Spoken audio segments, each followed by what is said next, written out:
and welcome to the first episode of the Culture Decides. I'm your host, Lee. Thank you for tuning in. If you haven't already, make sure you're following me on the Culture Decides on Instagram, Twitter, every platform that you like to engage on for your socials. Also, make sure you like and download this episode. Give me a rating if you like, give me your feedback, everything. I'll take that. And yeah, when you follow and like and download, you stay tuned. And I want y'all to stay tuned with me so I could give y'all some tea, some info, some history on music, all that. So, all right, let's take a step back. The name of the podcast is called The Culture Decides, right? So, the reason why is because I feel like, I'll be honest, the culture decides everything. As far as, Black people, we have some of the biggest influence in this world. And a lot of times we get overlooked. We don't get a lot of credit. And I'm here to, be that podcaster in a space where it's not really people like me running it, talking about shit that we do, to be real. You know what I'm saying? Like, we have a lot of these people that didn't grow up within the culture, giving their opinion and not really understanding where certain things come from. And, I think we've seen a lot of that this year within certain rap beefs, which I'll get into, you know what I'm saying? But I definitely feel like, nah, I got something to say too. Whatever. Everybody want to joke hey, everybody want to have their own podcast, whatever. Yeah. But I'm here to give the facts. And I'll do my best to, I'm giving my opinion. And I'll also tell y'all what other people may be saying as well. I think it's important to see both sides. And hey, listen, yes, there are times where you can see the truth on both sides, but there's times where the other side's straight up wrong, and I'm just gonna call it out. It is what it is. So yeah, the culture decides. We decide everything. Our impact in music is very strong, and fashion, food, everything in the world. And that's what I stand on. I'm always gonna big up, Black people. I'm first gen born in America, but my family is from Guyana, so West Indies, Caribbean. I'm picking that up too. And I will be talking about hip hop and R&B, but I'll also have times where I talk about reggae, dance hall, shit, Afro beats. I love that too. What I'm saying, trying my best to make sure that I give my honest opinion. And also, like I said, if I see something that somebody might have said, whether it's in our comments or online, I'm gonna be all right, bet, like, y'all see this, what y'all think about this? So yeah, this is just, it's for us. So the culture decides. Like I said, make sure you follow, stay tuned, YouTube, all that. I need all that love, all that energy that I'm trying to give y'all, give it back. But yeah, so moves, we did it. Rip the band-aid off. First episode. You know what I'm saying? Gotta shake the nerves off. This year was crazy, even for me. What we saw in the world was crazy, but also I feel like personally a lot of us went through some changes and realizing shit, it's kind of interesting out here. You know what I'm saying? Especially as we're getting older. I ain't say my age, but whatever. As we creeping and getting older, creeping in age, getting up.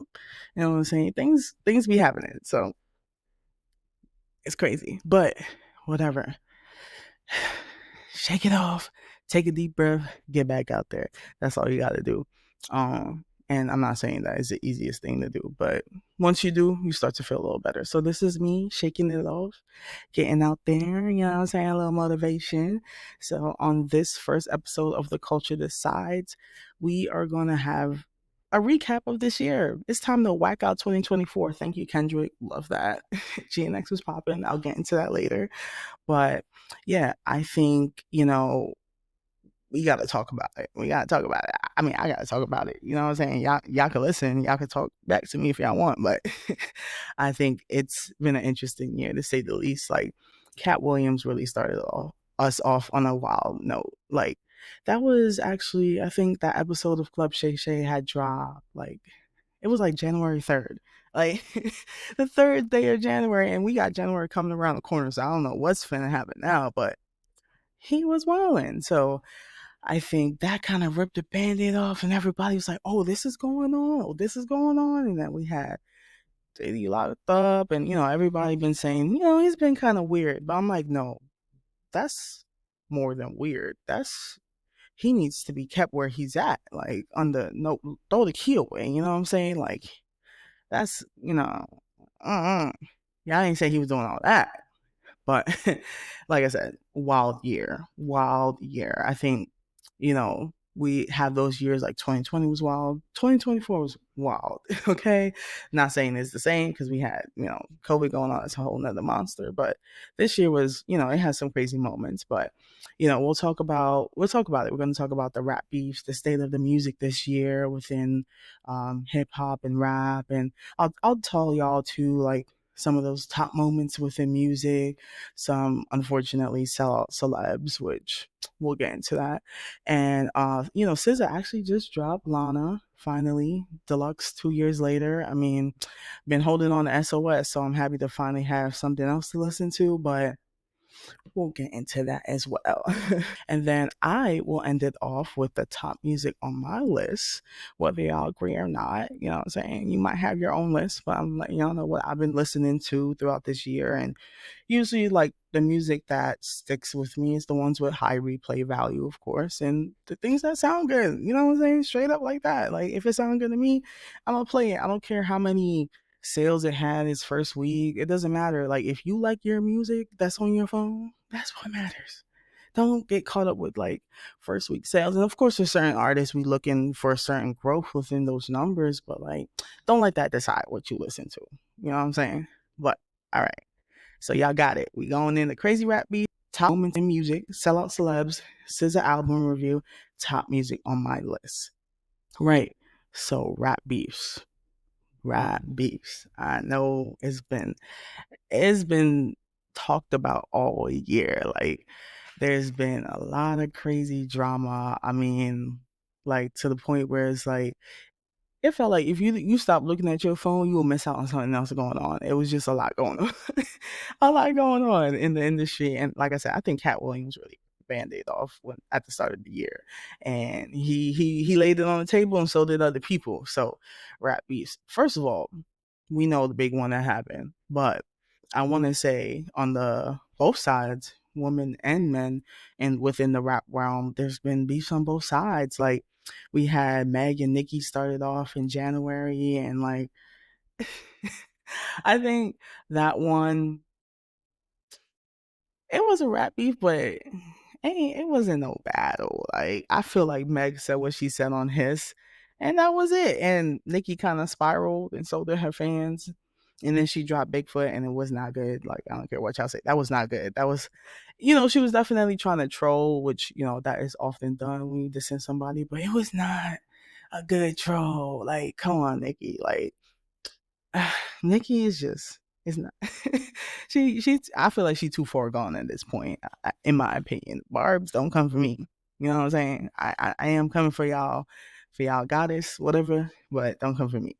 I'm just saying it is what it is.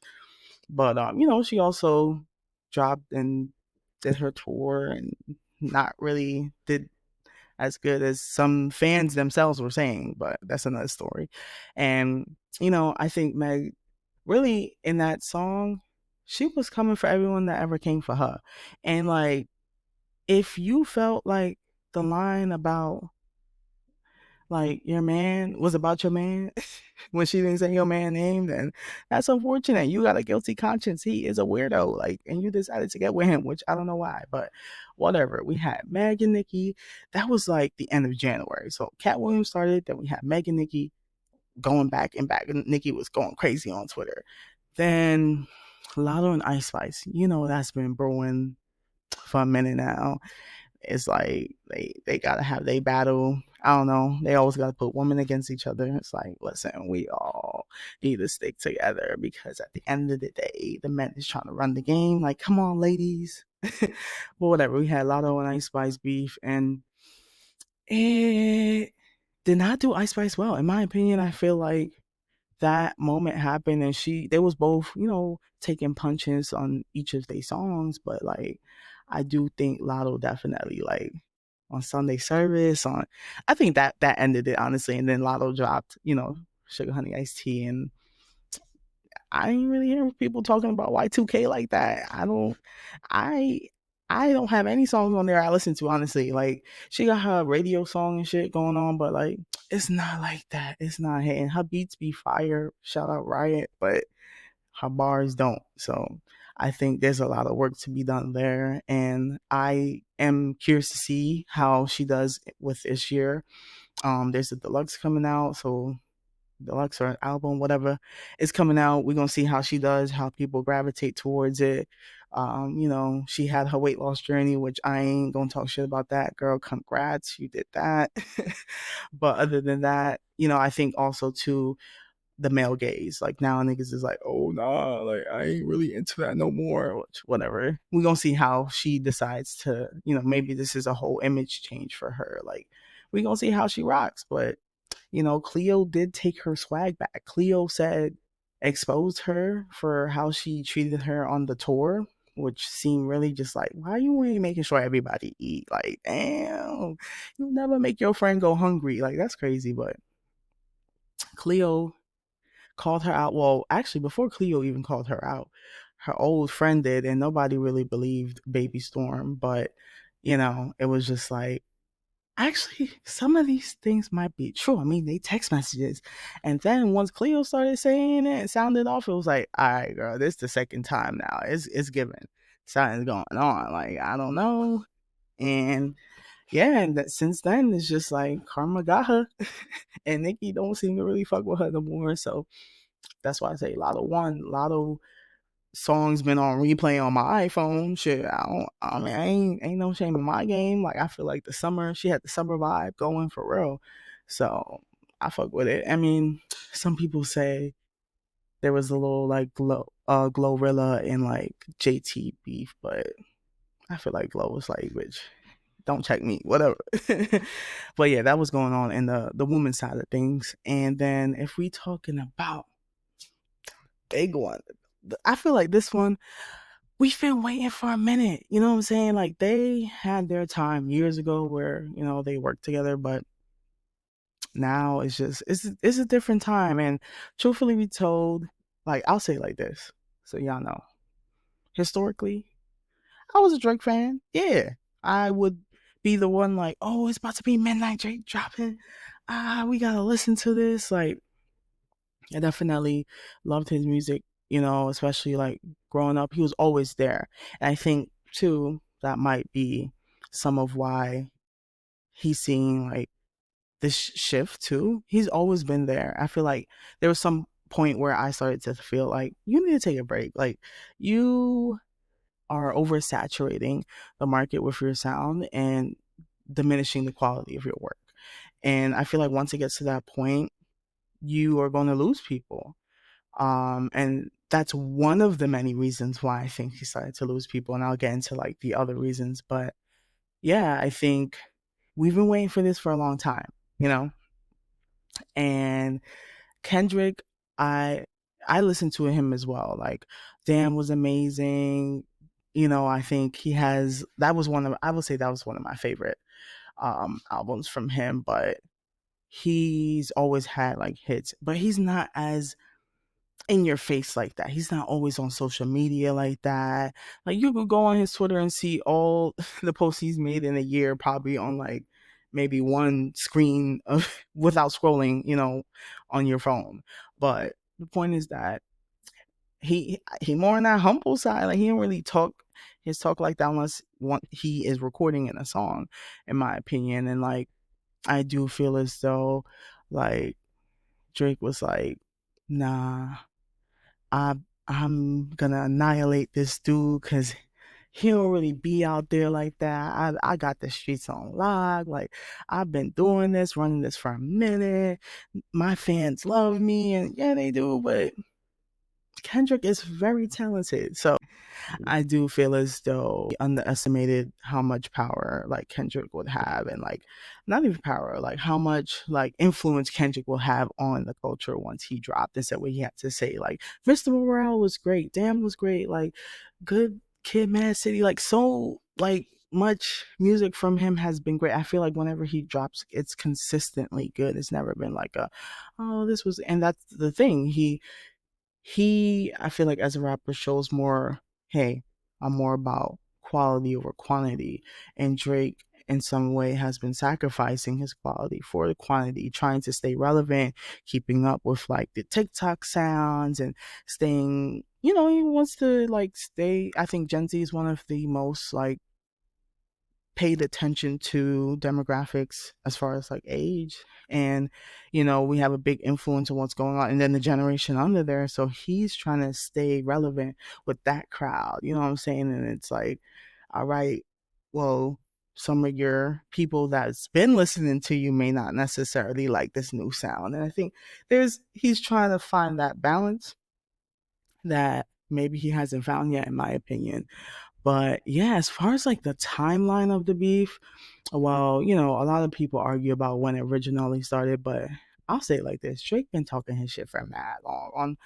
Even on For All Dogs, like, which is one of his more recent bodies of work, besides like what he dropped this year, he was throwing shots at like Rihanna still, like ASAP, like everybody. And when you throw a lot of bullets like that all at once, it's gonna come back at some point. You know what I'm saying? Like, metaphorically speaking, like it's gonna come back to you at one point. And I think Kendrick was like, you know what? You and Cole talking y'all shit on first person shooter, which Cole, we gonna talk about you too. And it's just like, hold on. I got something to say. And I'm gonna hit y'all when y'all least expect it. Whereas, I feel like Drake, he was very like predictable with his moves throughout the beef and throughout everything. He's always on social media. He's been on social media more than like, I feel like people that have should have more time in their day. Like that's at least what it looks like, the way he posts and things like that. But nah, Kendrick came through, and like, I guess before I get into that timeline, J. Cole was on first person shooter, and then he decided to like interfere sometime throughout in the middle of the beef, and then recant his whole like diss towards Kendrick. I feel like, hey, listen, I'll always be honest. I said I was a Drake fan, but I just didn't like some of the things he was doing, and that he's oversaturated the market. And I'll get into more of like the things that kind of make me lean away from Drake. But as far as Cole, always fuck with him too. Like, I always wanted the Dreamville jacket. I always did. So I was like, okay, you dropped something. Let me listen to it. Uh, it felt out of place. It just felt like it wasn't his place. And like, yes, of course, Cole has always been like, yo, I'm the hardest nigga. I'm a drill nigga. It's like humbly, but still talking that shit. Like, you know what I'm saying? Like, you humble, but you talk your shit in your rap, which we fuck with it. And he was honest. He gives like real shit that he went through and shit like that. But at the same time, it was like, oh shit, OG about to go. Like, at this point, yeah, these niggas is OG. You about to go off. Like, I'm looking forward to it. And then you gonna say, no, actually I didn't mean to do that. So I felt like there were some people that were like, all right, if you're gonna do it, just do it. Don't apologize for it. And if you feel like you're feeling hesitant about it, stay out of it. You already said what you said on first person shooter, being y'all going back and forth like y'all top 1 and 2. Well, what you saying Kendrick is number 3? Of course he got something to say about that. I do feel as though he I feel as though he shouldn't have gotten involved. I feel as though what he did this year with the 10-year anniversary for Forest Hills Drive, that is what you should have focused on. Just that. It did amazing. Like, I wish I could have done. I feel like he shouldn't have gotten involved. I do feel like, drop the mixtape. That's cool. But, might delete later. That was cool. It has some good songs on there, but I do feel like it was also dropped at a really tricky time with like the beef going on. People were like waiting, like, yo, when are these guys gonna drop back and forth? What they about to say? What they saying now? So it was kind of like a tough time. I feel like what would have been great is maybe timeline wise was him dropping the mixtape like right before doing the 10-year anniversary stadium MSG um tour, you know what I'm saying? Like him doing that one day only $1 special for the fans, like dropping that like right before or after, even like, all right, you got that treat, here's another treat for you. I would have loved to go, honestly. I still think J. Cole is an amazing rapper. I do think though I do think he's an amazing rapper. I just think that some fans, and even me too, I'm gonna be like, when you say certain things, I'll be like, man, you kind of bowed out of that beef. So now when you say certain things, I gotta side eye you. You know what I'm saying? Like, do you mean that? Or if somebody press you, or you think somebody about to press you, you gonna bow out? I don't know, but I do think like I would say like nah, bro, just chill. Like you know who you are. Do your thing. I don't want you to stay in your thing in any record, your record at any time. You know what I'm saying? Because everybody got their opinion. Some people feel like, nah, come on, go do that. Some people are like, I don't care. It's not going to change my opinion. Me personally, I still think he's a great rapper. I just feel like bad timing and just he shouldn't have done that. And I do think when I hear certain things come out his mouth going forward, I might be like, we ain't forget. I ain't forget. But, you know, all right. So to get into the timeline though, just in case you weren't keeping up with what was going on, it was a lot to keep up with, you know. Kendrick, it kicked off in March, and that was March 26th on Like That on Metro Boomin's Like That with Kendrick and Future. He hopped on there and he was like, listen, I need to tell y'all I'm the number one. Like y'all ain't hot shit. Y'all was talking all that shit. Well, I'm here now. And Like That was just like we thought that like at the time when I heard it, I think we fans and a lot of people like were like, "Oh, he really just did that? What?" Like on some random shit, like not even on his shit. Okay, he has something to say. Cool. So then Drake, you know, social media was in a frenzy. Everybody was going crazy on socials like Twitter, Instagram, everywhere. Like, you know, and then Drake came out with push-ups on 419 and he's like pretty much taunting Kendrick like, nah, fuck that. Drop for real. Drop and give me 50. Every time you drop, I'm making money. Fuck that. Drop. Go ahead. Like he was taunting the man. He been taunting him, but he was like, oh, bet this is what I've been asking for finally. And we like, okay. And I thought push-ups was like, okay, y'all both like that was lit. I feel like I still listen to it too, so it has replay value, but I feel like both Like That and push-ups were kind of on that same level as I'm not unleashing everything, but I'm like, all right, I'm talking my shit and I'm letting these niggas know like, come on, let's start. So those songs I would say push-ups versus Like That. I don't know, Like That still got it. Like That still got it. And push-ups it's good because you know I did hear have radio, you know, radio gonna play Drake and Drake trying to act like he ain't getting radio plays and playlisting priority whatever, and with this lawsuit which is just corny as hell. But you know, I personally feel like that was like it because of the shock factor. It did better in that first initial battle. Now, you know, he dropped push-ups. He's like telling him to drop. Then he gonna decide to drop Tailor Made Freestyle, which, in my opinion, it was the weakest song out of the whole disc. And I was disappointed in it because I'm like, Drake, why are you dropping an AI version of Tupac? Like, what is the AI of Tupac and Snoop? They're alive. I mean, not they're alive. Snoop's alive. Like, go get Snoop and like go ask, you know, Tupac's family for the rights instead of going through this whole mm, potential lawsuit situation where they say, hey, you know, cease and desist. If you don't take that off, like, we're not gonna like fuck with you. You know what I'm saying? We might have to battle it out. So I do feel as though it was like a weak move, and it wasn't like it was just like he was trying to get him out, Kendrick out, like to diss him, but I don't feel like he should have done that. I do think push-ups, leave it alone. Say it, you know, you already talking your shit online. That's cool. Let's leave push-ups.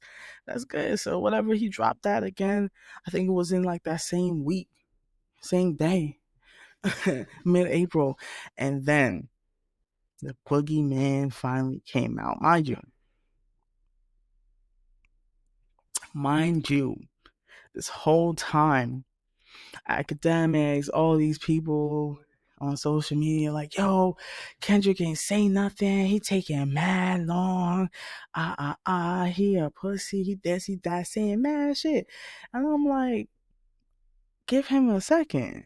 Hold on. I had hopes because I'm like, listen, yes, Drake has been on the playlist like that, but at the same time, his music has been diminishing in quality. And the push-ups was like, it was fun, but it wasn't like all that. So I'm already looking at him like, For All Dogs was not on my top of 2023 at all. It didn't even touch like honorable mentions. It was just like a disappointment. Drake's last good album, I mean, not For All Dogs. I think Her Loss with 21 Savage, that was, I would say, yeah, but like Solo before that, like I I just feel like he's just been, he, after like Her Loss, he gave his last good like to 21 Savage. Like the last little bit of juice he had. Like there are some good songs on For All Dogs, but I'm used to him having a project from top to bottom. Like I'm listening to it top to bottom, like everything all over again. Maybe there's 2 or 3 songs I don't fuck with, but it just wasn't that. So I'm like, all right, you pushing him, you pushing him. Everybody's talking shit. I feel like because Kendrick isn't as loudmouth on the socials like that, people are doubting that he can handle this battle. I'm like, do y'all listen to the way this man raps? Like the way he even rips himself apart on like Mr. Morale and everything like that. Like, do y'all listen? No, I don't think anybody was listening. So they taunting the man, they taunting him, and he drops Euphoria. End of April, he drops fucking Euphoria, and like people are like, oh, he getting dark. This is the boogeyman just came out. Now y'all scared. So I feel like the tone started to shift. A lot of people started like, oh, Kendrick's is not like that, blah, blah, blah. Like a lot of Drake fans were getting agitated too, that people were actually fucking with what Kendrick was saying. And like, I'm like, how y'all mad that people like what they like? Like, you know what I'm saying? It makes no sense. So I'm just like, me personally, I'm like, listen, like I said, Drake been diminishing in values. I mean, yeah, in quality in music and his values too, because the people he hang around, like I didn't realize Baca had that weird case going on. Like honestly, until during the beef, I'm like, oh, you did what? And you know what I'm saying? Like, so, and then he had the weird Millie Bobby shit. So there's a lot of things that too, like, hey, listen, as a woman, I'm just like, you kind of talk about women in a weird way. And yes, rappers tend to talk about women in a weird way, but you're also doing weird things. Like, why are you still attacking Rihanna? I love Rihanna. I was a Rihanna fan before I was a Drake fan. So naturally, sorry, buddy, you gotta go. And like, you keep doing it. You keep, she's on her third kid. Fourth, I don't even know at this point. She building a village. Why do you care? Like, go build your own. You know what I'm saying? Like, focus on your kids. So I do feel like he just got weird. So, you know what I'm saying? So, anyways, let's get back on track. So, Euphoria dropped and Boogeyman came out. That was like literally like April 30th. And then Kendrick decides, I'm gonna drop 616 in LA May 3rd. Like literally like 4 days later, he like, yeah, you want me to drop? 3-4 days later, he like, fuck it, I'm dropping 616 in LA. Out of both of those songs, I definitely bumped Euphoria a little bit more. I mean that shit is undeniably hard. Like he really just like, it's like, nah, I gotta tell you about yourself. And then Drake dropped Family Matters that same day to come back at Kendrick. He's waiting for him to drop because he's like, I already got this shit recorded. He dropped Family Matters, and like, I think Family Matters was when I'm like, okay, you finally give me the energy that, if you're rapping against a rapper like Kendrick, this is the energy you should give. Like, you know what I'm saying? I feel like it's starting to look a little better, but at the same time, it's like you handling this rap battle like you rapping against Meek Mill. Kendrick Lamar is not Meek Mill. He is a lyricist. Like he is amazing at what he does. He's creative with his flows. He can switch it up, use different voices, and rip you apart. Like this ain't no average battle rapper, nothing like that. You know what I'm saying? So I just feel like he was not giving it Maybe he was giving it his all. And when you give it your all, when people say you got a bunch of writers in a room, that's what you're gonna get. And I mean, a lot of people argue that you know, Kendrick said it too. What's one, what's what's the battle if I gotta fight the 20 niggas in the room that's with you? You know what I'm saying? Like, but he dropped Family Matters. Family Matters. It was like, all right, a little bit of hope. We ain't even get to let it marinate too long because you know what? Kendrick said, fuck that. Meet the Grams, nigga. Let me tell you about your family, how Dennis violated you, how Sandy's probably disappointed in you. Like he literally said, nah, we about to ruin this man's day. He thought he had me. Nah, checkmate. I got you. So Drake drops Family Matters that same day. Kendrick literally dropped 616 already. He said, nah, I'm gonna drop Meet the Grams as well. So he dropped Meet the Grams, and they're at that point I called it. I'm like, nah, he lost. Like I felt like at Euphoria, once Euphoria came out and then I heard Family Matters, Euphoria and then 616, and then I hear Family Matters, I'm like, Drake, sorry. Family Matters don't match the energy that Kendrick is giving on Euphoria and 616. Like you need to come a little bit harder than that, bro. Like it's looking sad for you, and like you already like on a thin line. You already on thin ice. Like everything thin, man. Like like you know what I'm saying? Even the waistline because he got a BBL. I don't know. Everything is just thinning out on him. Hair too. Like you saw the stream, like it's balding. Like it was not looking good for him. Do you think Kendrick stopped? No. Do you think he cared? No. He buried that man. Six God got buried 6 feet under when he decided, all right, next day I'm dropping Not Like Us. Not Like Us. Yo, I was like, oh, because people were like, oh, Kendrick don't make no fun shit. He make that shit.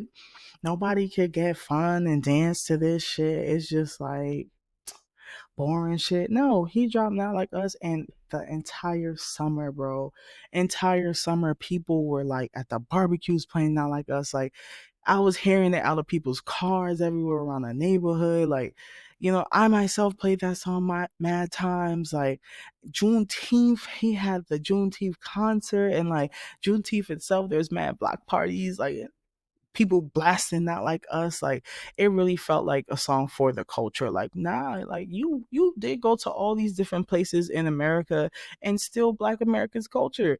And like yes, Drake is also Black, but let's not forget he pretty much grew up a different lifestyle. He grew up, in Canada. He didn't grow up in America. He didn't grow up with Black America culture per se. He did come over here, but he wasn't embodied in that. And there's even a video of him when he's like I think 18 with his friends, like, oh, like Toronto slang is ignorant. Like, you know what I'm saying? So now it's like he's saying all this slang and all this shit. Like, you know what I'm saying? You grew up with a pretty privileged lifestyle. You know what I'm saying? Like, you had your family around you that they're white and they're Jewish. So you had that privilege that came with it compared to like, hey, if he was maybe a dark skinned Black person, he would have probably went through different things. And yeah, he also talked about how he wasn't white enough for his white friends, Black enough for his Black friends. Like, but at the same time, it's like, all right, we remember that.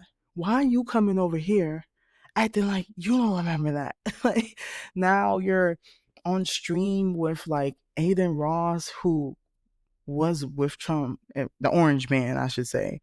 He was with the Orange Man. So you're on QVC, you're not on Kai shit. You know what I'm saying? You're not on other predominant, like other popping Black streamers. You didn't even go visit Academics, who was going hard for you. Like and Academics is weird too. So like honestly, if he would have did it, I'd have been like, now you with another weird nigga, and you weird too. So he wasn't doing none of that. So I think Kendrick on Not Like Us was pretty much like, bro, you came over here and you was acting like a colonizer. And like, what does it take for you to feel Black enough throughout this beef? He picked out some of his insecurities, which I honestly feel like the way he acts is that kid that just felt like he could never fit in. Like R40 like doing like childish antics, and like throughout the beef too, he's pressing Kendrick to drop. He's posting like Vybz Cartel references when Vybz Cartel was beefing with Movado, and like for y'all, that's Caribbean, like that beef was legendary. So if you're gonna use references, you better go hard. You better not be on some throwing the white flag, and that's what it was given. And Kendrick dropped Not Like Us.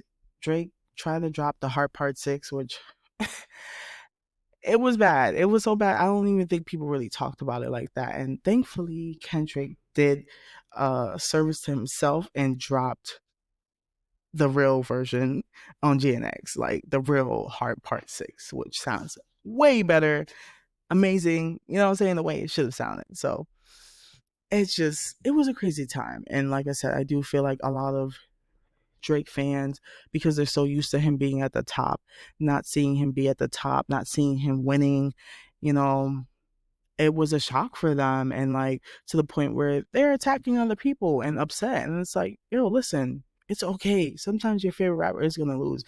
And listen, when Drake was going against Pusha T, I was low key in denial about it. I was like, nah, Drake won, but low key Pusha did expose him. Like I was very much like,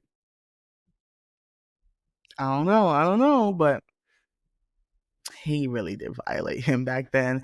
And when Drake won against Meek Mill, he won. I think Drake won, you know what I'm saying? I think so. But over the years, he's done some corny things that personally I'm just like, I don't really like that. I am big on like, don't glorify these people because we don't really know them and what they do in their day to day for real. Like, look at Diddy. Like, look at so many different artists that were like, they did what? Like, no, we don't know these people. So I don't go out of my way to like glorify an artist. There's people that I do like, and I'll say, yes, I like them and keep up with them. But like, oh my God, to the point where like, if you do something wrong, I'm going to overlook it. Nah, I'm side eyeing you, and I'm not going to go out my way to like, post about you or anything like that. But, you know, I do think it was a shell shock for a lot of fans. I think they're still going through the shock. I think Kendrick really did what he had to and delivered on this rap beef. And I think it really revived the rap like game. I think this year has been really exciting because of that rap beef. And people are like, oh, well, he only won because of Drake. That don't make no damn sense. If that's the case, he would win his own battle. Even understand how, like you're saying, because he won the battle because he mentioned Drake's name because he was going against him. If that was the case, Rick Ross song against Drake, which he had this Drake before Kendrick even like really got involved, you know, Rick Ross would be at the top right now too. Like, no, like just that doesn't. I just can't even understand how y'all formulate that to make sense. I feel like Drake would have won because he's, at first too, I thought, hey, if he's going against him, maybe it might be a really close battle. But I feel like Kendrick won by a landslide. Like, Drake, you were here with quality. Kendrick was here. Like, nah, I'm really about to fuck you up. So I think it's really crazy to like diminish the value of Kendrick as an artist, his influence and everything he's done, and like everything that other rappers have done to like help Drake. Yes, Drake has collaborated with people early in their careers, but that was also for him to maintain his relevancy. Every artist has to do it. You have to maintain relevant. You have to market yourself in a certain way. Only certain artists like Kendrick could kind of like take the seat back. And I do think, before this beef happened, Drake could have also taken that seat back and maybe give us a little 2-year break. You know what I'm saying? But it didn't happen. So I don't know how a break would benefit him now. But there are certain people that can take a break and come back, and it's like, this is amazing. There's certain people that come back, you're like, you needed to keep going. So there's no perfect recipe, but you got to listen to the people sometimes to figure it out. You know what I'm saying? So I do think he won in that case, and y'all were disappointed. Listen, it is what it is. The culture decides, and they decided that Kendrick won. His music is on replay all year, all parts of the beef, all those different songs. Now we got GNX to listen to. He's been blessing us this year, and I'm grateful for it. I really like appreciate the music that he has dropped, and I'll get into it as well. Some of my top songs from GNX when I get into top music a little later down. Feel free to scrub if you want to go listen to it now. But I do feel like he did what he had to do, and Drake, has been corny. He's on these streamers that they don't care about the black people that the culture that he's trying to align himself with. You know what I'm saying? Like, he doesn't really speak up for much, and I do feel like when he does, like, it's not even as much as somebody his stature like should be doing. Should be more, but hanging out with weirdos, acting weird himself, collabing with certain people, it's not looking good for him.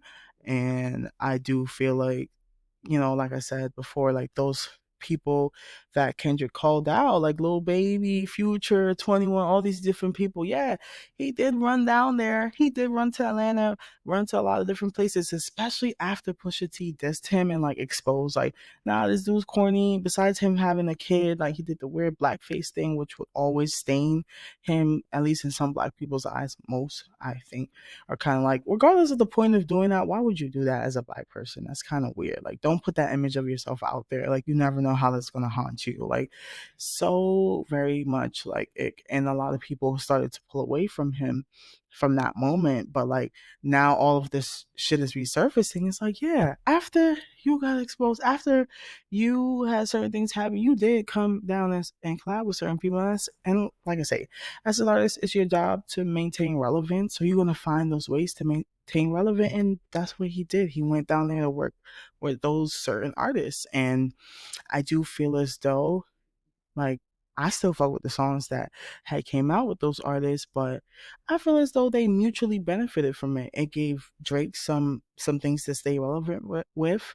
It gave him, you know, a new market of fans, like maybe people that preferred like Atlanta type rap, didn't like his sing song vibes that came from Toronto, I guess.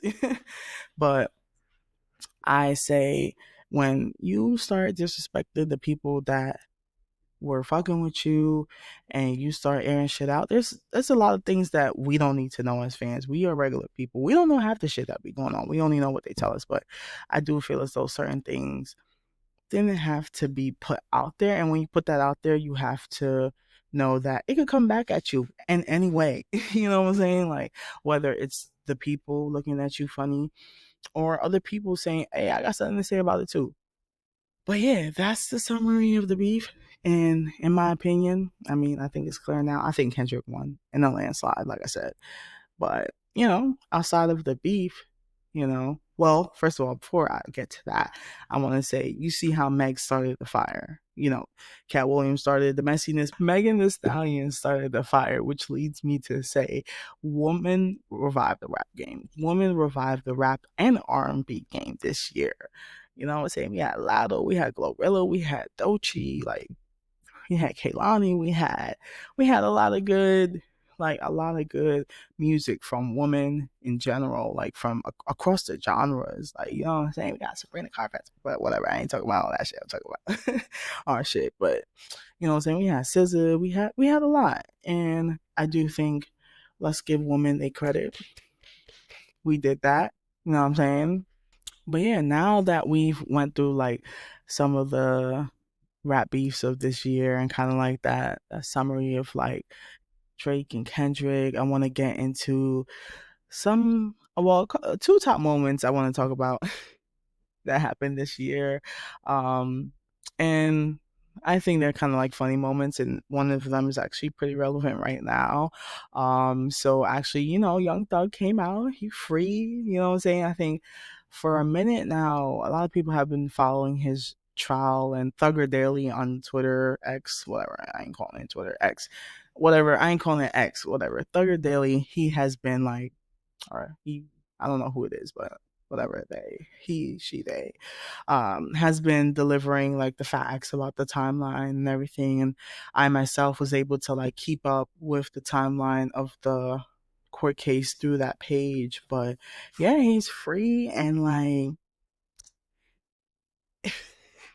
he's been causing a ruckus with the ladies, like everything. Like, first of all, people are like, all right, so you lied about wanting to work with Gunna to get out. Cause now, he about to hop on Lil Baby's thing that's gonna drop.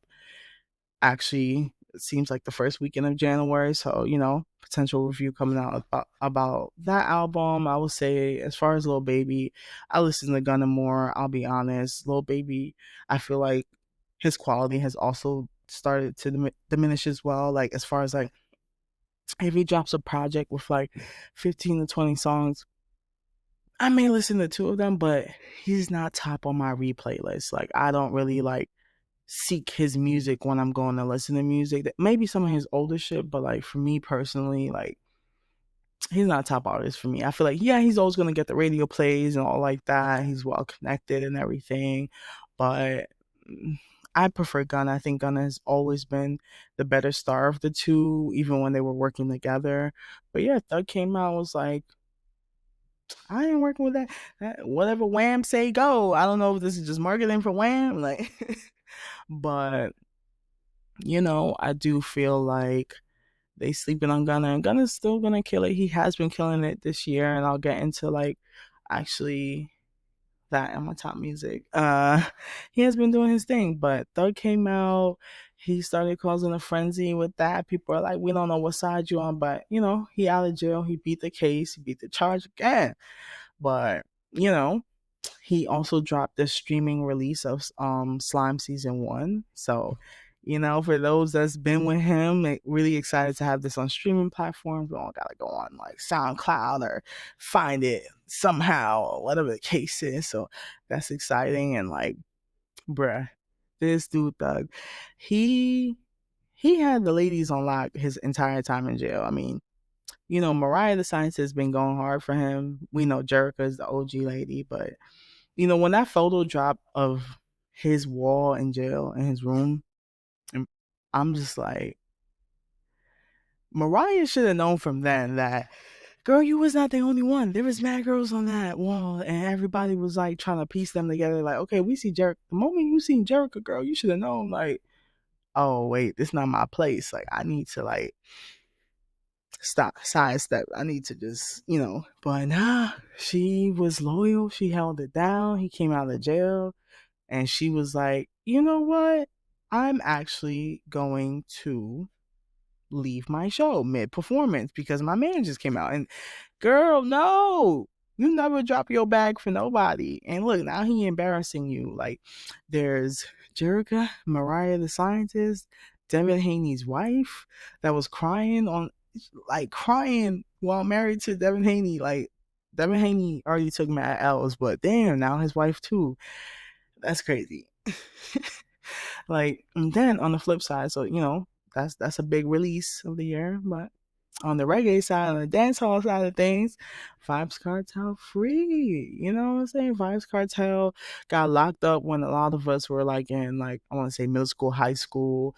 So, and like for me, just growing up where I did, like, dancehall, Vybz Kartel was very much like the culture, you know what I'm saying? Like, he definitely, even throughout jail, delivered some hits, and he like definitely was a world boss. Like, he was everywhere with it. So, and like while he was in jail, SZA, wifey, held it down for him. She came out, she at every freaking event with him, holding it down, which is hilarious.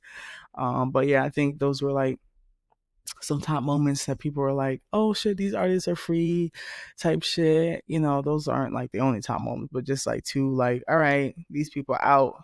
It's lit music. We're about to see what happens in the state of music on both rap. See who Doug decides to collab with. We already see he's working with Lil Baby, you know what I'm saying?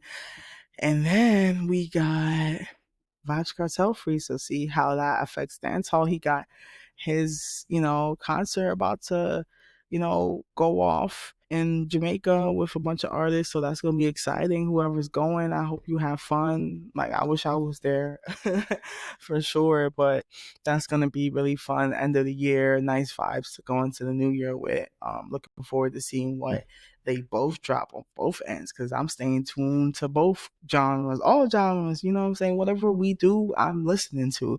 All right, so now we're gonna get into like some celebs that I feel like honestly were sellouts, like either within this year or just previously based off of the things they've done, because how the hell we let the orange man win? You know what I'm saying? Like, how? I feel like I was almost sure that, you know, VP Harris was gonna win and be our president, but it didn't happen.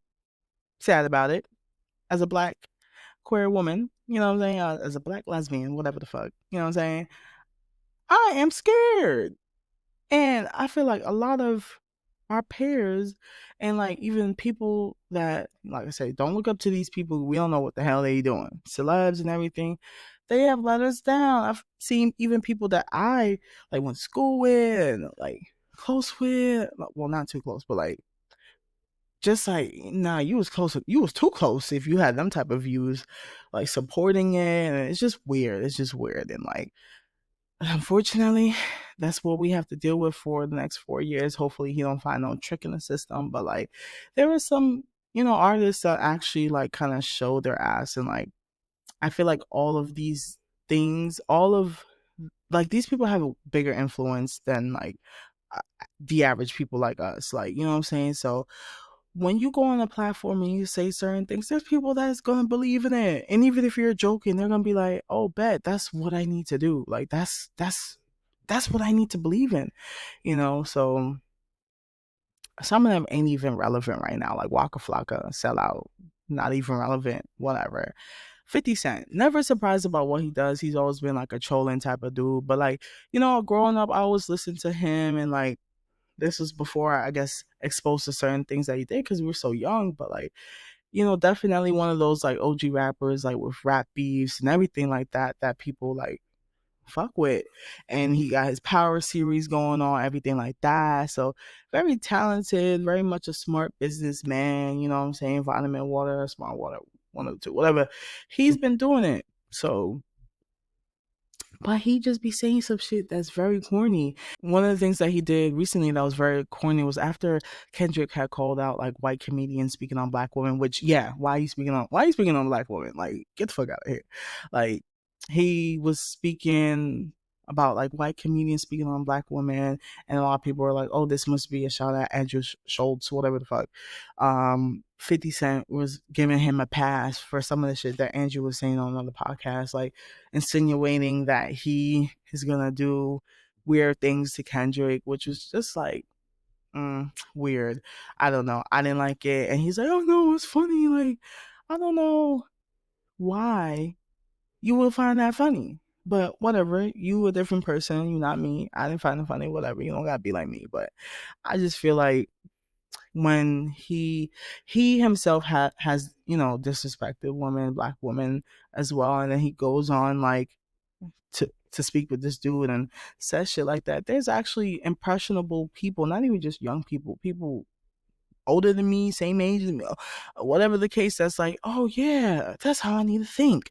And it's not right. Like, you know what I'm saying? I do feel as though we as black people have been too accepting of certain people just talking shit about us and our people, our culture, and even like to the point where they feel comfortable like calling us nigga and shit. And like, nah, now we side eyeing y'all. Like, no, don't be saying that. Because when it's time to stand up for us, you don't be nowhere to be found. And it's just not right. So, you know, I do feel as though 50 Cent, corny, one. Lil Wayne. Lil Wayne, also another one. Great rapper. Grew up listening to him. I will never lie about that. Grew up listening to Lil Wayne, and you know, since 2020, he's been like, I'm supporting this orange man's plan for black Americans. And what has he done? Nothing but divide us more. If anything, we are now like arguing about dumb shit against each other, as we always have been, but whatever. Supporting some plan that never happened. And since then, he's lost like 30 more dreads. So, I mean, they're hanging on by a thread at this point. Pick your battles. It's not supporting that man. I don't think so, at least. And it's just not right. But another, like, Sellout Celeb, which this one is, it's annoying because, like, her music, I'm not gonna lie, some of her music have been hits, have replay value, and like it is like great to see like her success in the rap industry as a woman, but like for Sexy Red to be using like the Orange Man's likeliness on stage and like making, yeah, you making your own words, but I feel like don't do that because you have oftentimes the people that get to afford to go to these concerts are like young impressionable kids, you know what I'm saying, like may or may not look like us, straight up. So when they see that, they think it's like approval to like think like that and things like that. And like, yes, her music is already like, well, who should be influenced by this anyways, but it should be having her bops. But I do feel like it was irresponsible to like have that within her concert. And on top of that, even on like Theo Von's show last year, she's like, oh, I like him, they support him in the hood at first. I don't think people was fucking with him and blah blah blah. They thought he's racist, saying shit against women, which he is, which he does. But once he started getting black people out of jail and giving people money, we love him, we need him back in office. He did not give people no money. That came from Biden. So a lot of y'all don't know what be going on, like, and be saying shit. And like, I feel like it's irresponsible when you have a certain level of influence to say certain shit. You know what I'm saying? Like, I didn't like it. Okay, so so far we've had, like I said, Waka Flocka, not relevant, but whatever. 50 Cent, Lil Wayne, Sexy Red, and then the next one, Fabio Foreign. Bro, first of all, your time is ticking. It's almost up. And you choose to, Kodak is just so far gone. Like, I don't, like, mentally, he's just like, he just like, product of his environment, never really had a chance. But then when he had a chance, didn't know what to do with it, on drugs, crazy, deranged, a little just like far gone in the mind. I personally feel like, and I do feel as though like labels, certain people like that image being placed out there because it puts us in a bad life and bad light. And then, it's like that's the type of influence that they want for us. Unfortunate, because some people, like I said, they don't have a mind of their own to be like, let me not do that. They'd be like, oh, he does that, I'm gonna do it too. You know what I'm saying? He wear baggy jeans, I'm gonna wear baggy jeans too. He wear skinnies, I'm gonna wear skinny. He do drugs, I'm gonna do more drugs. Like, what? So like, whatever. But yeah, Fabio, which, like I said, dude, your music is already like, you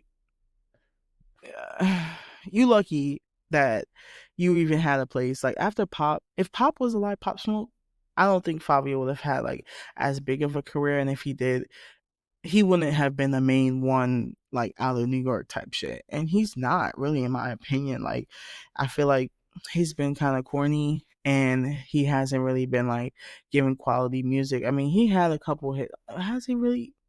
He's been given some like all right shit, but like in the last, no. So he made a song On Board where like a couple of the letters are replaced by 47. You know who that stands for. And it samples his 2017 like inaugural address, which corny. Like, you have a fan base that are people that may look like me, may not look like me, and you or whoever is listening, you know what I'm saying? They are impressionable, so they gonna take that to heart. Not fucking with it. Another two, we putting them together because they always making music together. Chef G and Sleepy Hollow. I fuck with them before, but then I guess they feel like they gotta support him because he's bringing black men out of jail, which whatever. Not true. Not the only one to do it, and he hasn't been doing a substantial amount of things for the black community that he needs to do. So they was at the rally in May, and like all of these things, when you look back, it's like those things that people laugh at. Oh, these niggas just doing it because they want to get out of jail free pass. All those things affect us down the line. It might have shifted somebody that was able to vote for the first time, their mind to go, you know what, I'm gonna go vote for that person actually because my favorite rapper went and do it. Not my favorite rapper. Somebody's favorite rapper went and go do it. So don't like it. I think it's corny. I think it's irresponsible. And then this one has been a trending topic within the last couple of weeks. Fat fucking Joe. Fat fucking Joe. This dude. So he seemingly supports Kamala, but at the same time, he was at the rally, but I don't know. He in the last few weeks has been talking about Latinos' influence on hip hop and like where hip hop, how it originated, who are the pioneers, right? And he had the nerves to diss. There's this group called the FBA, which is the Foundational Black Americans, and they are pretty much any Black Americans that are descendants of Black people who survived slavery, American slavery, and they pretty much are a group that remind folks what Black people do, what Black Americans specifically do, right?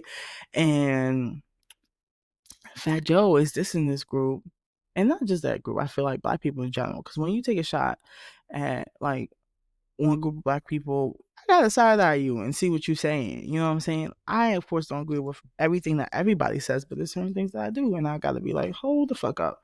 So he pretty much is on some like he's dissing the FBA because they are claiming, which rightfully so, that Black Americans started hip hop. Hip hop started within the Black American culture, which is true.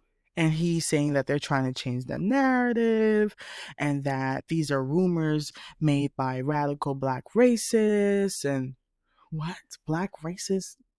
That don't even go together. Like, he's like, and then he's like, oh, like nobody wants to hear Jamaican Guyanese or a Black guy that isn't down with them. Apparently, the FBA criticizes anyone who isn't Black American, and then Fat Joe decides to say like he decides to call them racist broke niggas. Like Fat Joe is calling the FBA guys racist broke niggas. Like he's saying the N word. Like you are a white passing Hispanic male. What are you doing? you know? And he always claims like, oh, I grew up in adversity. I grew up in the hood. I'm Black. Like I grew up Black. Like what? You grew up struggling means you grew up Black? Like how does that? And that's the thing about y'all people. Y'all think because y'all grew up in certain situations that makes you entitled to a certain culture, to a certain, like you aren't Black. That's what it is. But yeah, so he just started spiraling, and a lot of people are like debating online, especially on Twitter. I've seen both sides of things where like Latinos are like, no, we did, and Black Americans are like, no, we didn't, and then Black Jamaicans are like, no, Cool Herc, which was a DJ back then, he's the one that helped. He's the really one that paved the way. The way I see it is hip hop, Black American culture. Yes, there were DJs like Cool Herc that have a Jamaican background, but he was practicing a Black American art. You know what I'm saying? And he did come in here and try to like push like reggae and shit like that, but people weren't listening at the time. But he was still a great DJ, and he himself even said like, no, Black Americans did it. He helped along with those people, you know what I'm saying, push the popularity of hip hop. But it is a Black American thing. I'm not saying that there weren't Latinos involved in hip hop, but as far as like the creation of it, Black American thing. Yes, as it developed, there's great Latino artists, there's great Caribbean artists that also dived into the hip hop culture, but Black American culture. I want to Jack New York really had a big involvement in the creation of hip hop. And it was very like disappointing just to see him crash out like that. And I think too, what sucks is that whenever somebody that's not like us, perfect title.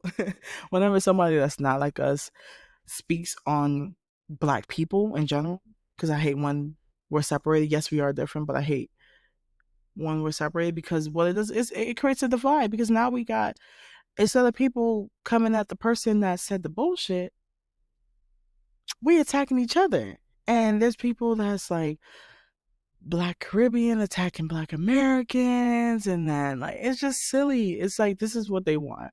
Like this is what they want. They want us to always be against each other. Like when you look at white people, no matter if they're Irish, Italian, Jewish, Polish, Russian, whatever the case is, they are together. Okay, you go in the corporate world, they are together. It doesn't matter. They're all going out to celebrate St. Patrick's Day together. You know what I'm saying? Like, and we be over here like, oh no, Juneteenth, this is for Black America. Don't know. We all need to band together. That's how we get further. They figured that out. We haven't. So it was really just like, it was disgusting that he said those things and like created this whole debate online, like where people are now like attacking each other. And it's like, you're responsible. You have a big influence, impact. Yes, you did make some songs, but like, and did have a big impact in the culture. But even Big Pun, rest in peace, had said the same thing about Black Americans and creating hip hop. So like, you are far gone. And why I feel like now that a lot of people, a lot of like these entertainers, they've always been in limelight, right? But I feel like now it's been more popular for them to give their opinions on podcasts, on video, and whatever, be more like personable and be more like, I need you to get into my mind, like, and know how I think. It's been like kind of disappointing to see how some of these people think. It's like, you think like that? Really? But, I'm just like over it. And hip hop was started by Black people. Black people, Black Americans, and Black Caribbean people definitely helped push, get it out there further. But Black Americans got that. Come on, y'all. Let's not confuse the lines. Like, we helped because, I'm Caribbean, you know what I'm saying? But that's, and I'm born in America, I'm both, you know what I'm saying? Like, let's not create this divide though. I think what stands is that Black people, we are the most influential people on this planet, and we decide everything as far as the culture and what is tasteful culture, right? But let's not attack each other. Attack Fat Joe. Tell that nigga about himself. That's what you need to do. All right. So I did say I will also be giving an album review for SZA, separate from my top music list. Top music list, I'm gonna just let y'all know what I've been listening to, what's top 10, and some top songs from some of those bodies of work. But SZA dropped Lana finally. It's Lana. So with Lana, there was like a lot of shit going on. People were leaking Lana. SZA was very frustrated. And also, within her dropping Lana, she announced that she's no longer working with her manager, TDE Punch. So I feel like, frustrated with the leaks, frustrated with management, fair to say, going through some changes. And at first, from what some speculation was going on, is that Lana was supposed, people were asking like, hey, was Lana, why isn't it its own album, and I think that was the original intent, but after the leaks, it was like, fuck it, this is gonna be a deluxe to SOS, which, I had the same thought going into it. And one of the questions I asked myself is, hey, while I'm listening to this deluxe Lana, could this actually stand alone as its own album? And honestly, I didn't think so. I think, I do feel like there could have been, there's 15 songs on there. I feel like she could have taken maybe 5 to 7 songs. It would have been kind of hard choosing maybe five. So let's say seven songs, and dropped a lot sooner. I think waiting so long to drop it, in my opinion, 2 years is too long. But I do feel like she could have maybe even, she could have done this as a separate album, maybe just like an EP or so, with 7 songs. But whatever, she dropped it as a deluxe. And I would say, like, overall, SOS is much better. Like, SOS is the one I will go back to, and I'll probably sprinkle in a couple of these songs, maybe that 5 that I really fuck with.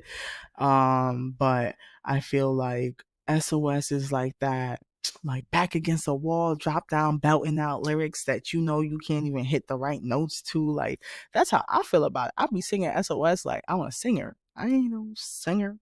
You know what I'm saying? So I do feel as though that album for me, high replay value. SOS A+ in my opinion.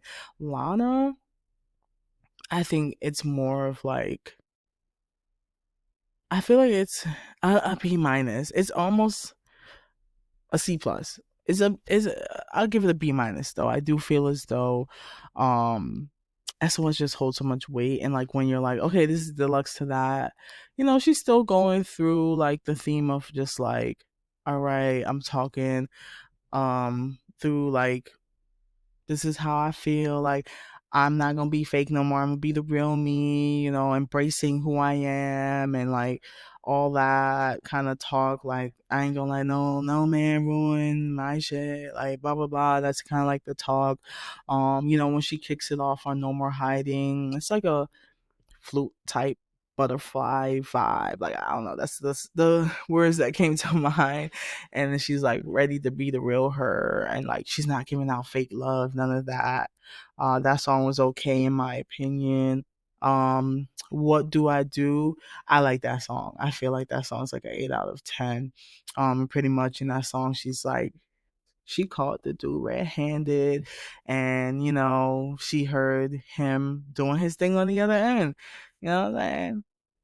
I don't know, but that song, I feel like it has a potential to be a crowd fave. I see that getting like replays, probably some radio play as well. I think the ladies are gonna love that one. Like, when they go on through it, they're gonna be like, last night heard you on the other end, whatever, whatever. I don't sing, but I do like that one. I will play that one.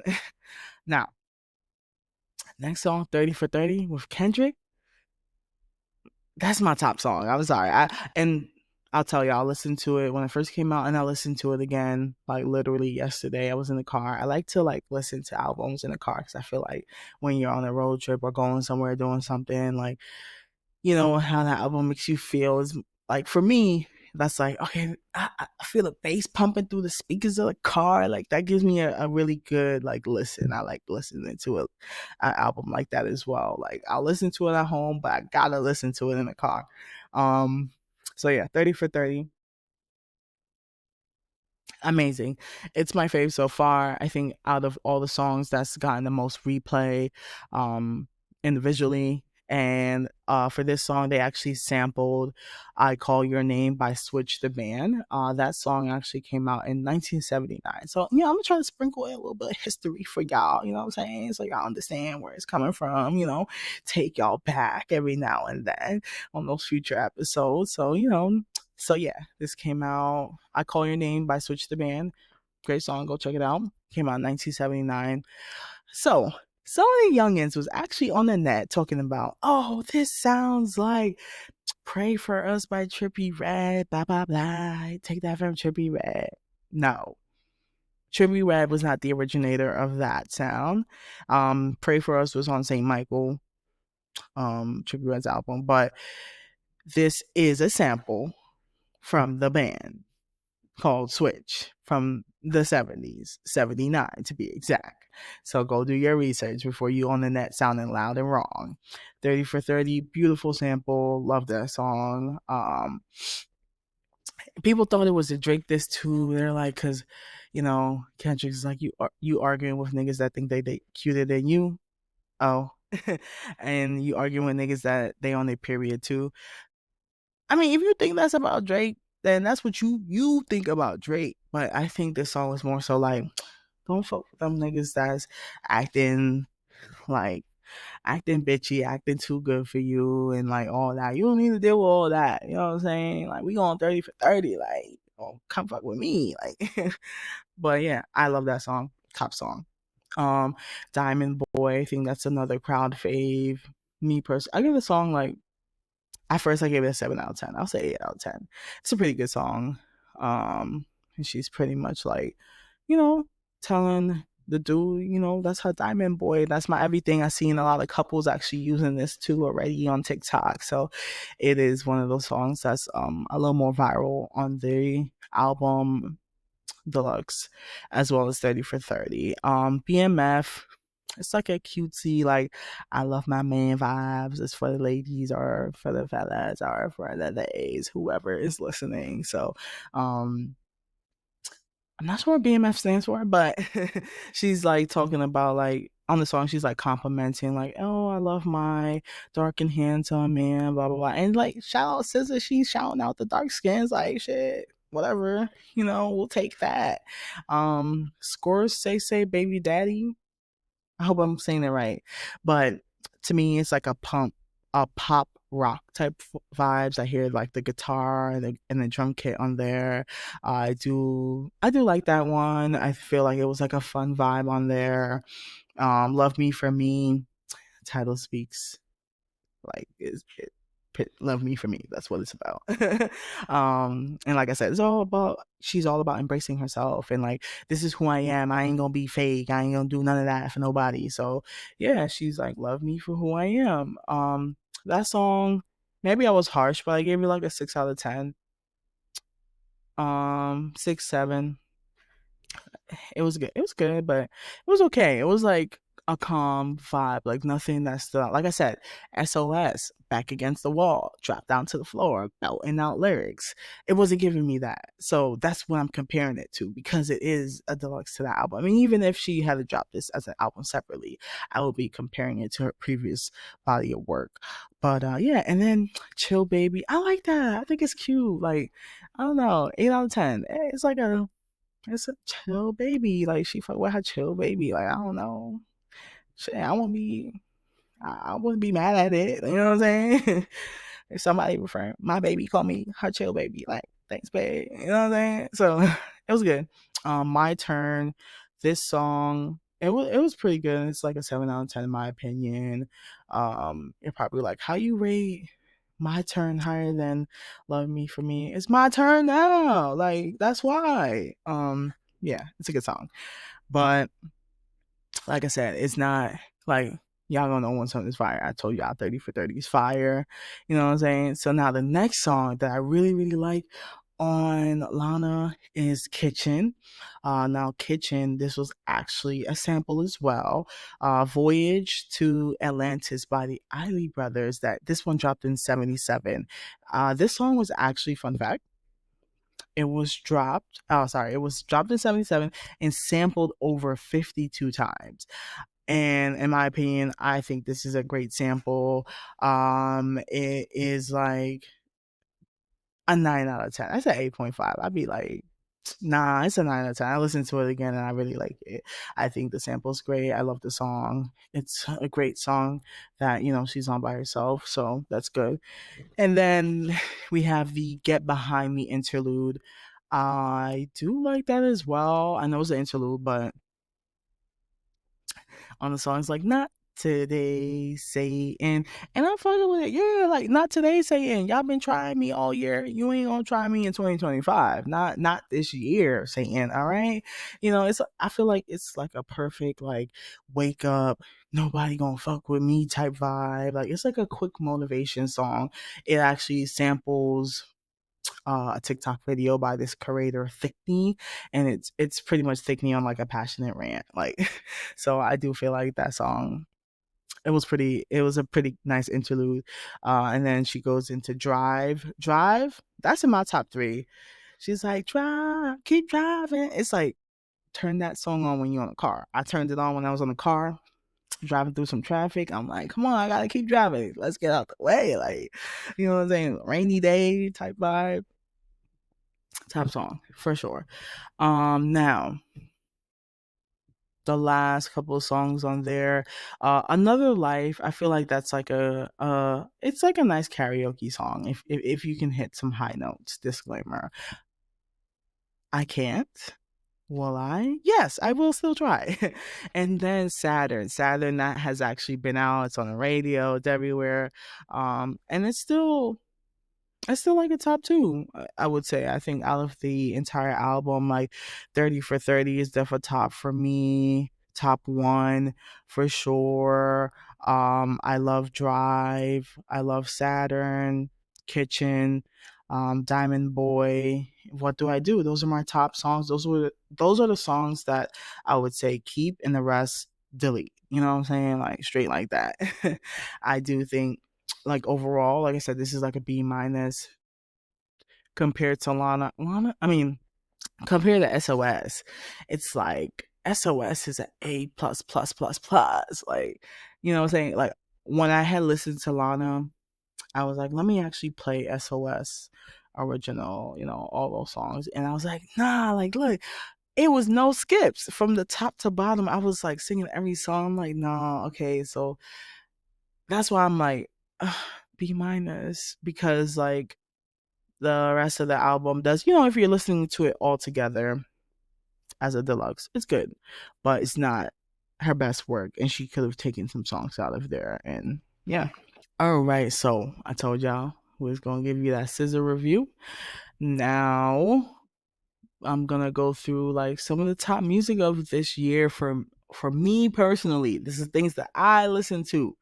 I listen to it if it has great replay value, if it just sounds great, I'm gonna listen to it. I don't care if the song sold 5K or the album sold 5K, 15, 300K, like whatever the case is, I'm gonna listen to it.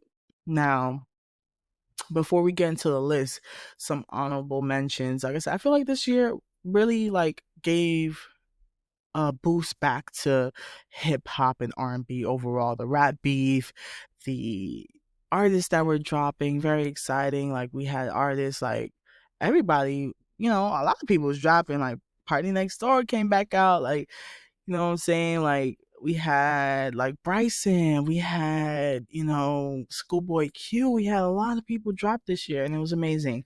Um, Benny the Butcher, like, nah, so many people.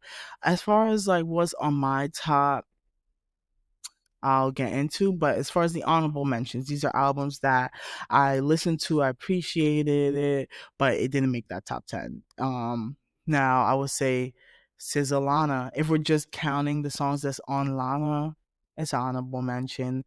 Even with the, like, if I was rating SOS back in 2022, it would have been the top of my list, like very much near the top.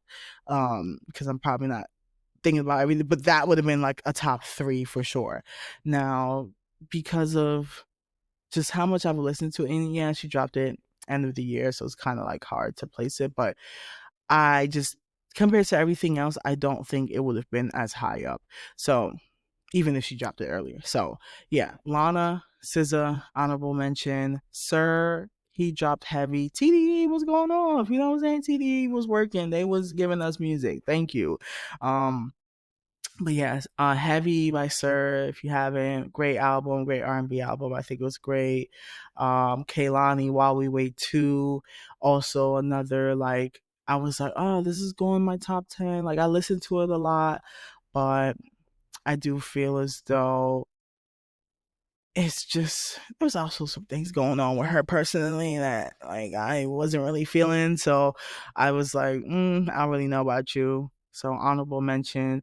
After Hours 8. There's a couple songs that I like.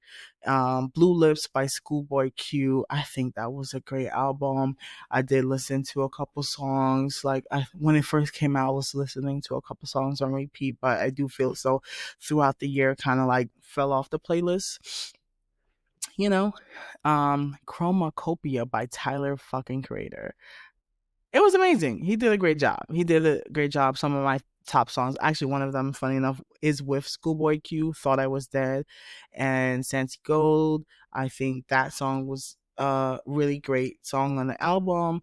Sticky with Glorilla, Sexy Red, and Lil Wayne.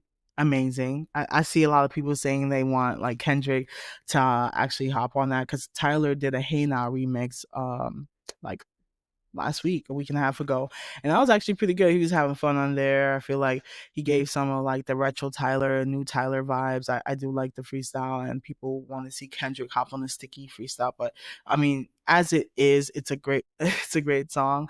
Whenever it comes on, my dog, because of the whistling sound, like perks up. So the dogs love the song too. So it's a great song. And then another project this year that dropped that I like, Cash Cobain Play. I think that was really good too. Um, but I didn't really like listen to like a lot of the songs like that. I will say there's like three songs. Like, Problems definitely for sure was a top replay. There was actually a cool mixer where you can like, cause there's like what, 6, 7 people on the song. So there's like a mixer they had dropped where you can select the people that you want to hear on the song. So you can put them in any order that you want. They got Black on there, and I love. I mean, people call him Six Slack. It's Black, but I was excited to hear him on that because Problems was a banger for me. And we gonna get into music from that time because apparently we getting old, and that's like going on 10 years. Like, damn, time goes by. But yeah, that was a great song. And shout out to Cash. He's just been doing his thing this year. I feel like he is right in a perfect mixture of having the young kids and having some of like, I'm not calling us old heads because we not, but having a little bit of like the crowd that's a little like older than like, the 20s and ups, you know what I'm saying? And the 20s and unders. He got both of the crowds going with some of his samples and all that. Now, Tyler, honorable mention for sure. She dropped Tyler Plus as well within the year.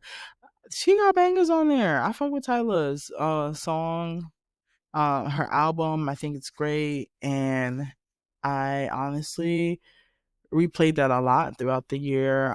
There's a lot of songs on there that check it out.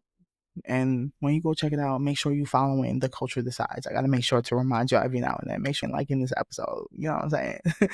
I'm almost through, but and then another honorable mention, last but not least, Flo Milli, Fine Ho, Stay.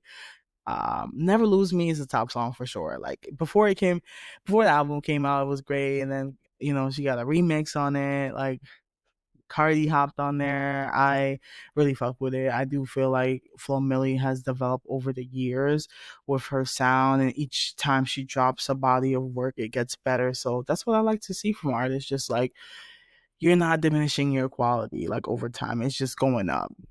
Now, let's get into this list. Last but not least, thank y'all for listening this far. And like, we're going to end it off with my top music of 2024 before we whack this year. Tell this year, get the fuck out of here. I'm going to tell y'all my top music. So at number 10, like I said, I don't care if they have 15, 30K sales, whatever. It don't live up to your standards. Like, did you even get that amount of money? When did you drop anything that can make that amount of money now? No. Why are you hating? But, and even if you happens to be somebody that could, I don't care. This is why I've been listening to. This is some people that I look forward to see what they do in the years to come. So yeah, at number 10, I'm ripping the Band-Aid off. We got 4Bats with You Made Me a Star. I love that album, or makes it his debut album. I think Act 2, Date at 8 with Drake. Listen, unfortunately, that was one of his better features. The other music he dropped throughout the year was not hitting even 100 gigs, but whatever. And they make it here because it was not hitting, regardless of it being like an album. Not if it was a popping project, I would play it here, mixtape or not, or a random drop or not. If it's not hitting, it's not hitting the list. You know what I'm saying? So he did good on that feature though, so I'll give him that. Act for Fucking You. I thought that was good. Act 3 on God. Also, honestly, I think Four Bats did a really great job. I do feel as though he really sampled a lot of songs really well. He is like signed with OVO, but I feel as though Drake could have done a little bit more to help market him, but he was caught up with like the beef side of things. Drake had his hands full, so he probably couldn't take care of Four Bats and develop him as an artist, the way he probably could have, and like help market him. Like, you see the type of marketing Doechii has for an album that dropped months ago. She's still doing things to market it, even going into this new year. I feel like that's what Four Bats needed from Drake, and Drake has that. He has the funds to do it. You know what I'm saying? Why are you not doing it? So whatever. I'm still going to look out for the kid as far as like looking out for his music and staying tuned. I feel like he has some potential to do some great things, and hopefully he does not let anybody stop him.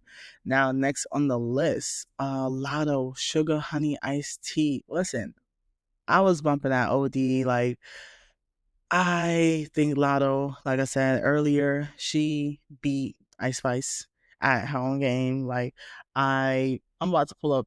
Let me pull up real quick some of my top songs, because that shit was good. Obviously, I like Big Mama. Not obviously, damn, you would be like, "Wow, you a big bitch?" No, I like Big Mama. I think Big Mama was really good.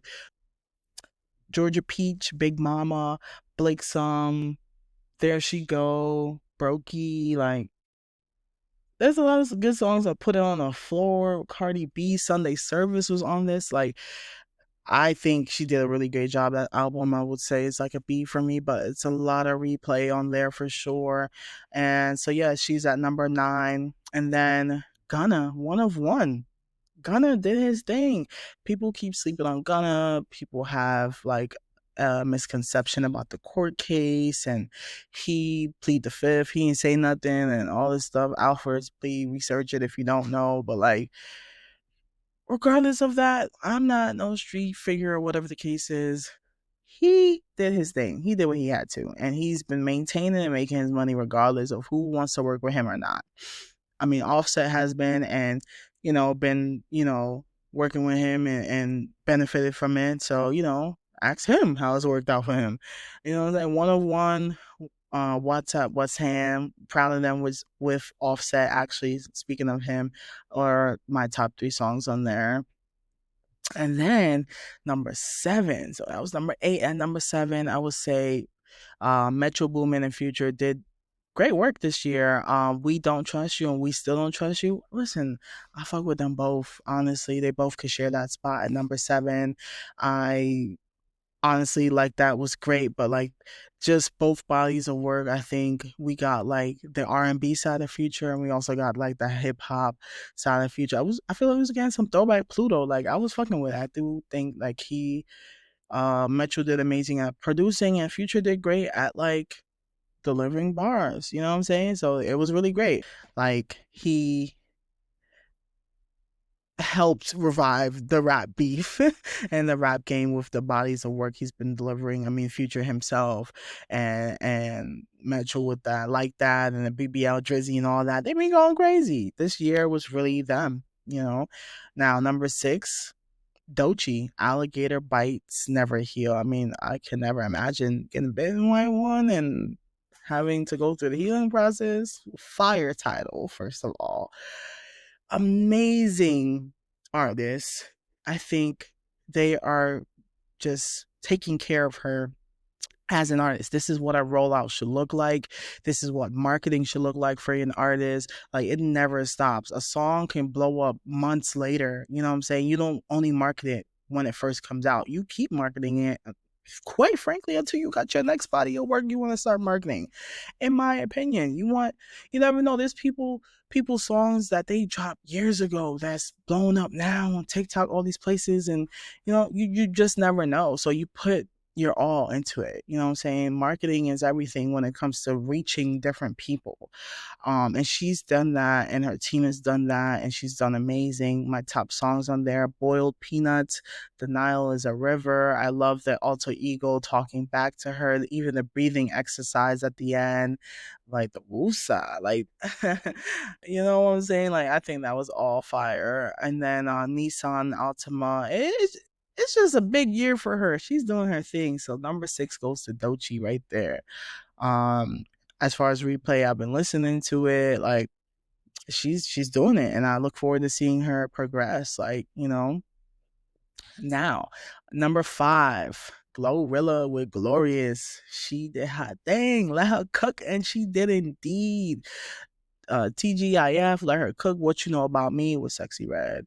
You know how I felt about her, conflicted, but she did great. Glorilla gets number 5 for me, and I think she is one of the women in the rap game that have been helping revive rap, and we need to give her flowers while she can smell them. Like these women, Lotto, Doechii, Glorilla, all of them, they've been holding it down. Even Cardi with her features, you know what I'm saying, helping women deliver. Like Meg, they all been holding it down. Hey, get Meg on the honorable mentions list as well. Like she's on there because she started it off with her hiss and her rap beef, and you know they've done a phenomenal job at delivering music and staying relevant.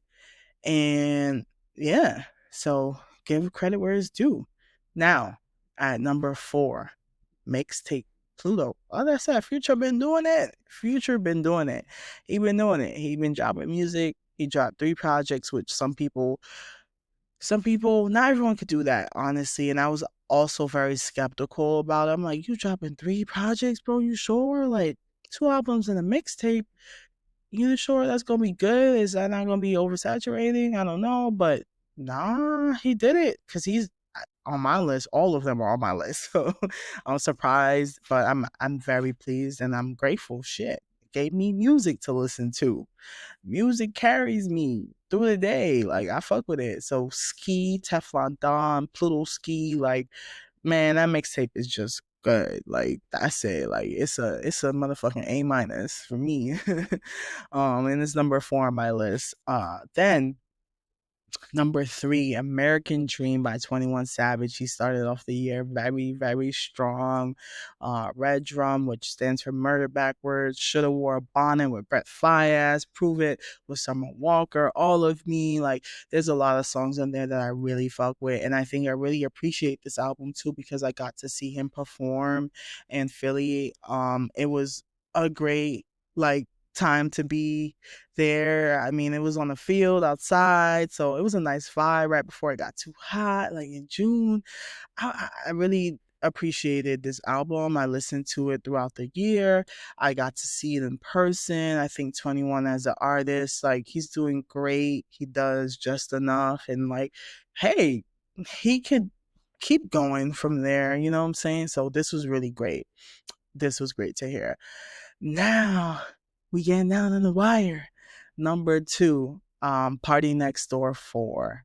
I love that album. Highly anticipated. Listen to it from the time it drops over and over again. I planned the whole trip to Miami to see him perform in person because I felt like you gotta see him in Miami, even though he's not from there. It's just a vibe. He loved Miami too. Like it was just fire. Like I listened to No Chill, Control, Lose My Mind. Sorry, but I'm still outside for certain. You know how I said SZA wasn't giving that back against the wall, drop down, belting out lyrics. Just give me that vibe. If you want to see me sing and really perform, put this album on. I guarantee I will be like popping. Like it's gonna be, you know what I'm saying? You see me already moving. Like that album was great. Now, last but not least, probably could have guessed this. You probably could have guessed this. I don't care, but I'm here to say GNX top album of the year. Amazing. I was actually really conflicted between Party Next Door and GNX because honestly, I've been listening to Party Next Door a year. I got to see him in person with GNX. I've been listening to it from the time it came out, and like I really would love. I want to go see that in person, like him and SZA on the Grand Tour. Like it was amazing. Reincarnated. Oh, beautiful, beautiful, like homage to like Tupac, and like I feel like he gave a Tupac vibe but made it his own. Like I feel like he delivered on there. He talked through like 3 different like forms of himself, you know what I'm saying? Like, that was a beautiful song in itself. Like, that whole album, like, just the way Kendrick can create like a narrative and speak through it through these different songs. Like, I feel like the way he even started it off on Whacked Out Morals, like, just like, yo, they whacking out my morals, and people that I looked up to was acting weird, and like, nah, fuck it. Dodger Blue, shout out Tane Runo, like, Tame Runo, that's how you say your name, right? You know, correct me if I'm wrong, but I feel like you just made a new household pop. You know how we had the cha-cha slide and all this? You done made the new, like, this is what we playing at the barbecue. You know what I'm saying? Like, this is for the culture. That is what that song feels like. I am excited to go to like California and play this album and feel y'all vibe. Like, while we like, you did that. So that's an amazing song. Like, Dodger Blue, like, on repeat always. I think it's gonna be a song that will be replayed for a very long time. We're gonna be talking to kids like, man, let me put on this Dodger Blue. Let me show y'all what these folks in LA was delivering to us. All right. And then on that album, I also really like Luther with SZA. I mentioned Whacked Out Morals, Man at the Garden. Listen, get on that treadmill when I'm trying to lock in. This album helps. And Man at the Garden is one of those songs where he's like, I ran 6 miles every day. I'm like, shit, nigga, I'm barely making it through this mile, but I'm gonna see you soon. I'm gonna be hitting them 6 miles. Like, it motivates me to get to 6 miles. Like, it's an amazing album. Then GNX, love that song. I think Hitta, his verse was the best on there, where he's like, you don't want to see them doors slide up on the Caravan. Fire. Like, what? Like, just the entire album, honestly, because I mentioned these songs and I'm like, yo, there's this song, there's that song. It's a great project where he deserved the top pop star. Y'all confusing it because y'all think that means he makes pop music. No, pop star means like you're relevant in pop culture, relevant. You know what I'm saying? He has been relevant this year, not because of Drake, but because of his talent. The talent that he delivered on those songs. You know what I'm saying? He wouldn't be charting because of Drake. If he lost the battle, he would not be charting like Drake has, you know? And he did drop, Drake did drop, like I said, a lot of music, but it has not hit for me, because if it did, it would have been on this list and I would have been honest. But GNX, top number 1, and that is my list for 2024. It's time to whack this year out. Thank y'all for listening to the first episode of The Culture Decides. Please like, download this episode, follow me on The Culture Decides on Instagram, on Twitter, TikTok pending, but on everything. If you don't see it, I don't got it. But you know what I'm saying? Like, just follow, stay tuned. Thank you. This is going to be a platform where I talk about our influence, what we do, music, culture, what's important to us. It's going to be a lot of music, but I'm always bringing back to relevant topics too that's going on in real life, like I did here. But thank you for tuning in. I appreciate y'all. Y'all have a great 2025. Fuck out of here with this year.